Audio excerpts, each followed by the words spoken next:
رب العالمین د خپل عبادت نرستو د والدینو سره د احسان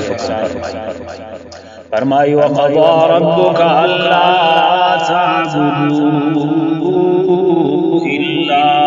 اياه وبالوالدين احسانا استاد رب دا حکم کړي چې دا غنه سیوا یعنی د الله نه سیوا د بل چا عبادت وکوي د مور او پلار سره احسان کړه سلوک کوي امام قرطبي رحمه الله د دې آیات لاندې لیکلي چې په دې آیات کې الله رب العزت د خپل عبادت او توحید د حکم نه والدین سره د احسان او سلوک حکم فرمایي لکه څنګه چې الله تعالی په سورۃ لقمان کې د خپل شکر ادا کول نه د مور او پلار د شکر ادا کول حکم فرمایي ان اشکر لی ولوالدیک اے بنده ته زما شکر ادا کوا او د خپل مور او پلار شکر ادا کوا وقضى ربك الا تعبدوا الا اياه فريق د والدینو متعلق الله جل شانه فی الحکم بیان فرمایي د والدینو خدمت او تابعداري سم مخصوص حالت یا عمر سره خاص نه ده بلکې هر حالت کې داغي سره احسان او ټکړه فکار ده او بیا قرآن کریم د والدینو د بډاتو په حالت کې یو څو تاکیدونه حکمونه بیان کړي زکه د بډاوالي په حالت کې والدین یو خود خدمت زیات محتاج شي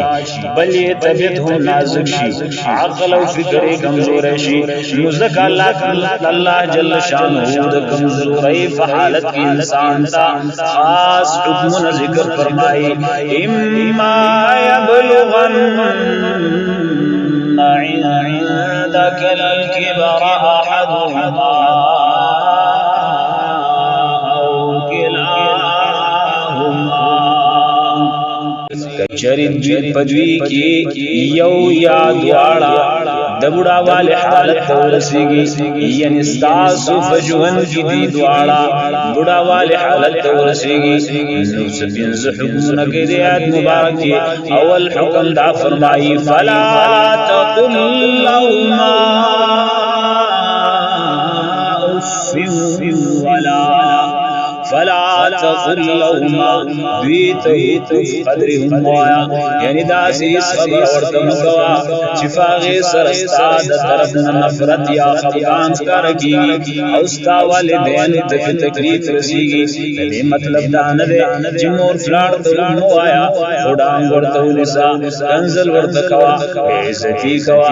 نه دا مطلب نه دی بلکې غلط دوی په خدمت کې دستړی والی فوجه او مکوا یا هر داس کلمه چې د خفقان سبب ګرځي دا حرام شو هل کنزل او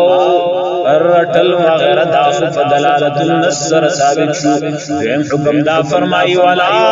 تنهرهما دویم مرٹا دریم حکم دا فرمائی وقل لهما قولا کریما او د دوی سره په نرمۍ خبره کوا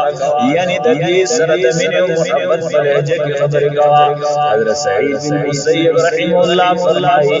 داسې انداز کې سره خبرې کوا كقول العبد المذنب للسيد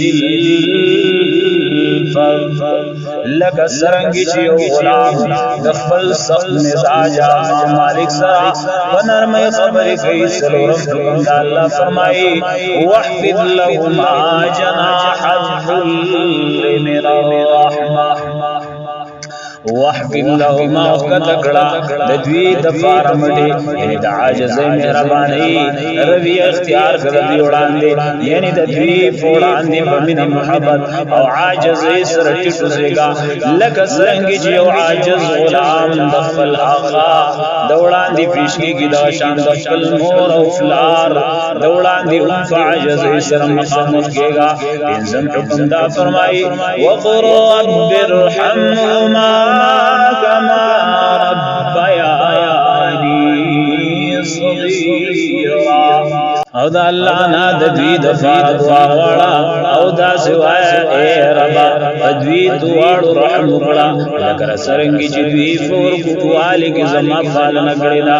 دې کې کما رب یعنی صغیرا کې الله انسان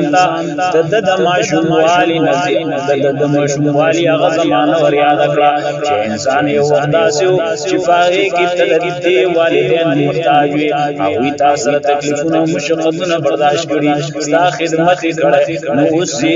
چې هغوی د کمزورتیا حالت ورسېد نو د عقل او شرافت تقاضا هم دادا چې اوس د دوی خدمت او د هغې د فار د رحمت دعاګانې واړه